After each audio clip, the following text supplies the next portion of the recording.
नमस्कार मंडळी मी गणेश ठाकरे महाराष्ट्र नेता या चॅनलवरती आपलं सहर्ष स्वागत आहे।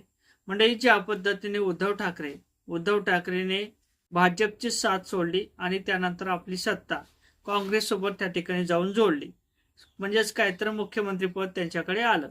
परंतु ज्या पद्धतीने उद्धव ठाकरेंनी ही सुरुवात केली होती तीच सुरुवात त्यांच्यावरती अंगलट आलेली आहे।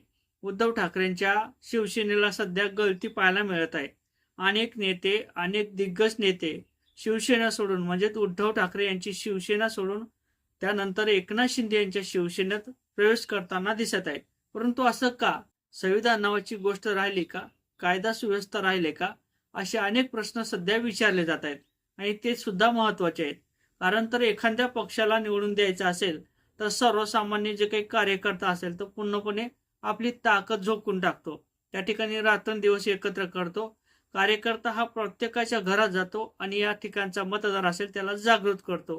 त्यानंतर मतदान होते किंवा ज्या पद्धतीने मतदान करणारा व्यक्ती असेल त्यांना माहीत असते की आपण शिवसेनेला मत देतो किंवा आपण काँग्रेस पक्षाला मत देतो किंवा आम्ही भाजपला मत देतो। हे भाजपचं मत टिकून राहील, काँग्रेसचं मत टिकून राहील किंवा त्या ठिकाणचा नेता शिवसेनेचा टिकून राहील। परंतु असं होताना दिसत नाही। अनेक पैशाचा वापर केला जातो, अनेक त्या ठिकाणी पैसे दिले जातात, प्रलोभन दिलं जाते आणि जर तसं नाही ऐकलं तर त्या ठिकाणी केसेस सुद्धा केल्या जातात। ईडी बीडी सीडी अशा पद्धतीच्या काही कारवाया सुद्धा केल्या जातात। परंतु उद्धव ठाकरेंनी ज्या पद्धतीने सुरुवात केली ती कुठंतरी अंगलट येताना दिसत आहे। कुठंतरी शिवबंधन तोडलेलं आहे असं सुद्धा बोलल्या जाते। परंतु हे योग्य आहे का असे देखील प्रश्न आहेत। कारण तर एकनाथ शिंदे यांच्या शिवसेनेत अनेक नेते जाताना दिसत आहेत। मग आष्टीकर असतील, बंडू जाधव असतील, बंडू बॉस असतील किंवा लिंबाळकर साहेब असतील, असे अनेक नेते उद्धव ठाकरेंची शिवसेना सोडून त्या ठिकाणी एकनाथ शिंदे यांच्या शिवसेनेत जाताना दिसत आहेत। मग गद्दारकी कोणी केली असे देखील प्रश्न आहेत। कारण तर लिंबाळकर साहेबांचे सुद्धा काही प्रश्न होते।